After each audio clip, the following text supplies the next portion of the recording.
So that was study number 11 by Fernando Sor from his Op.60. And if you're interested, I have a collection of all the 25 etudes in Fernando Sor's Op.60.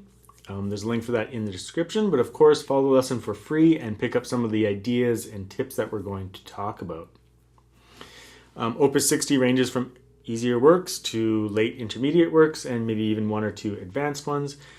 This is right in the middle, so we're still kind of hanging out in first and second position, but Sor is increasing the activity of the textures, so the textures are getting more and more active.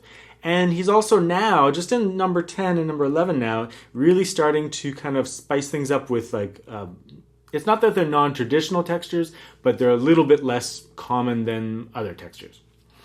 So in number 11, we had ones that kind of really went across the strings, so we had to come up with some right-hand fingerings. And today we have that, plus we have a different emphasis. In this particular etude or study,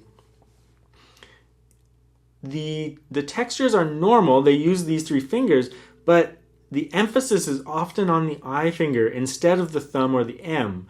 And that can be an issue for some students because they will think of the thumb as being like a heavy finger that plays bass notes. But in this particular case, that's not where the emphasis will want to lie. So we're going to be talking lots about right-hand balance today and the balance of the voices and the rhythmic texture here. And the rhythmic emphasis and the melodic emphasis. So we're in 6/8 time, and usually in 6/8 time, instead of counting like 1, 2, 3, 4, 5, 6, 1, 2, 3, 4, 5, 6, we just think of it in 2. 1, 4, 1, 4, 5. And the conductors will often just conduct 2. 1, 2. And the musicians will all just group in threes. 1, 2, 4, 5, 6. 1, 2, 3, 4, 5, 6. So that's how you want to feel the texture here. And the fingering is pretty much just going to be like oriented towards one finger per string. So like A, M, I, P, using those fingers on those strings. But it just ends up that the thumb ends up on a weak beat.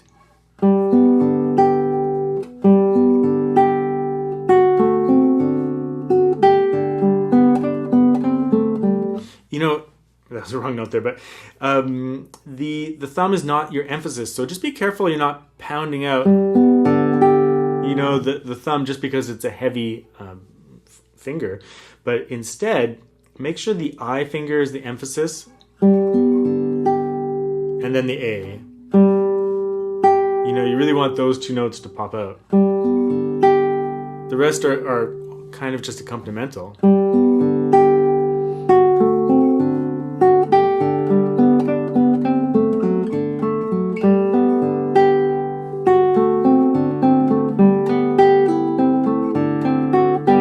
When we get to bar 17, we're going to talk about that a little bit more. But let me just go over a little bit of right-hand fingering on the first 4 bars. The rest of the piece, it's very straightforward, but the first 4 bars, we'll just talk about it a little bit.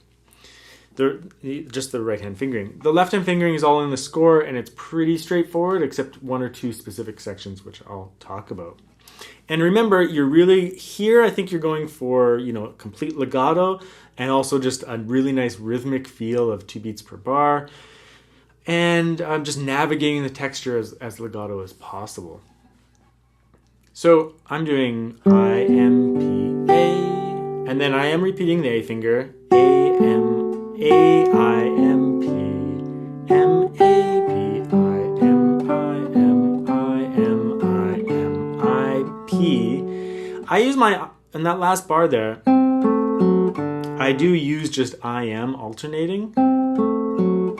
Until the last note I use P because the I finger is needed on bar 5. So you're always going to have a choice of what you're going to do. My theory here is that it makes sense here in bar 3 to use A, P, I because that's just ergonomically, that's where the fingers have been playing, so that's great. But then there's so many notes and you can make so many choices that I just alternate I am just to kind of smoothly go through those melodic passages there and not get too caught up in nitty-gritty right-hand fingering, but just make sure I go through it. Start with an arpeggio pattern, but then just use I am until you start again.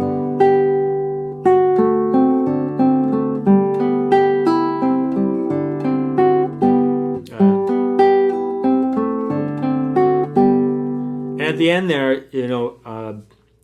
in bar 7, I do use my thumb on that G because it's a bass voice, and I do like to keep the bass voice in the thumb when possible, but of course it's all mixed up in arpeggios here, but in that particular case, the thumb should be on the bass there. It's tough with guitar notation because the bass voice is going to be all jumbled up with the accompaniment notes. It's not always ultra clear. In that particular bar it is, but not always. Going on from bar 9, it's pretty straightforward playing. Some arpeggios.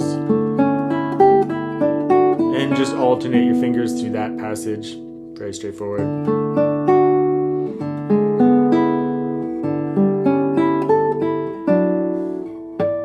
And we have a little harmonic there. So that's at the 5th fret on the 4th string. So you just touch your finger on the string right over top of the metal fret. And in this hand, go a little bit ponticello, and you get a nice clear harmonic. If you haven't played harmonics before, I do have lessons on it on the website, so you can check those out.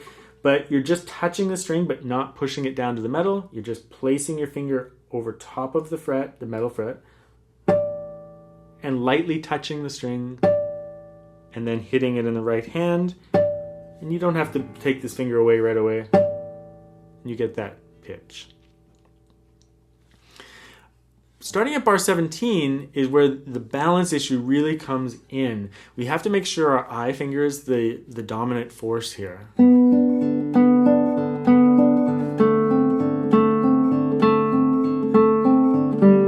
And also that you're emphasizing the main beats of the bar. Otherwise, it can get very strange sounding. Like I've heard students do this before. And I start to confuse where the beat is because they're letting the thumb come out so strong.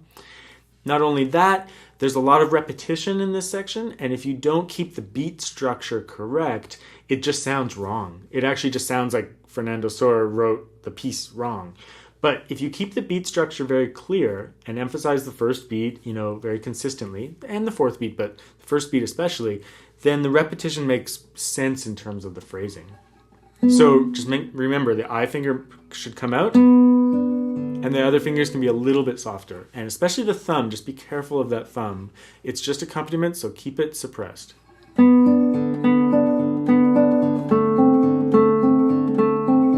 I'm emphasizing the first... Can't talk and play. I'm emphasizing the first beat always because of the weird 3, there's 3 repetitions sometimes. It could sound like we're playing in like 9/8 or something, but if you emphasize the first beat very clearly, the beat structure remains clear and the phrasing will make more sense when he brings it somewhere. So bar 17. Emphasis, emphasis, emphasis.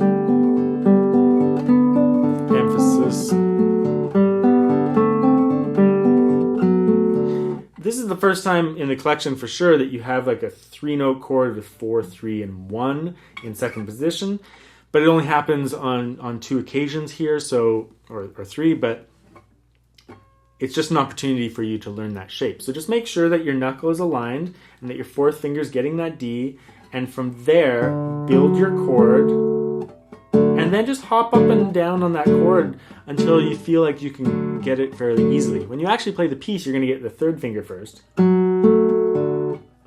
1, then 4. So it's pretty easy. You can get it 1 finger at a time and build up security. But in terms of building the chord, sometimes it'll be helpful for your alignment, to double check your pinky finger alignment. Make sure your knuckle's in the right place and you have that note and that the other ones are fitting in there nicely. Make sure you can hop up and down off that chord. Sometimes it takes students a little while to get comfortable with that shape, especially if their guitar position and their alignment of their hand is off a little bit. That can be a difficult chord, but really if you're aligned properly, you can see my hand just almost naturally goes into that shape and you have curved fingers on each finger. So just continuing from bar 25, a little bit of chromaticism, but keep emphasizing the first bar beat.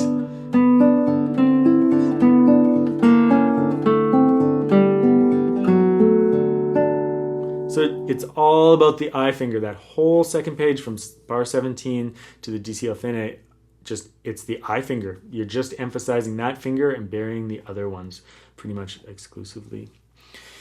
It's a great etude, and personally, it might not be students' favorite pieces, but as a teacher, it's a piece that I would want students to be able to play. It's not that I would want them to perform it. I don't think it's the greatest piece of all time, but I would want students to be able to perform it nicely and musically, to show me that they can do this texture and have it musically correct, and to make it sound nice. And again, I think that's what Op.60 is mainly all about.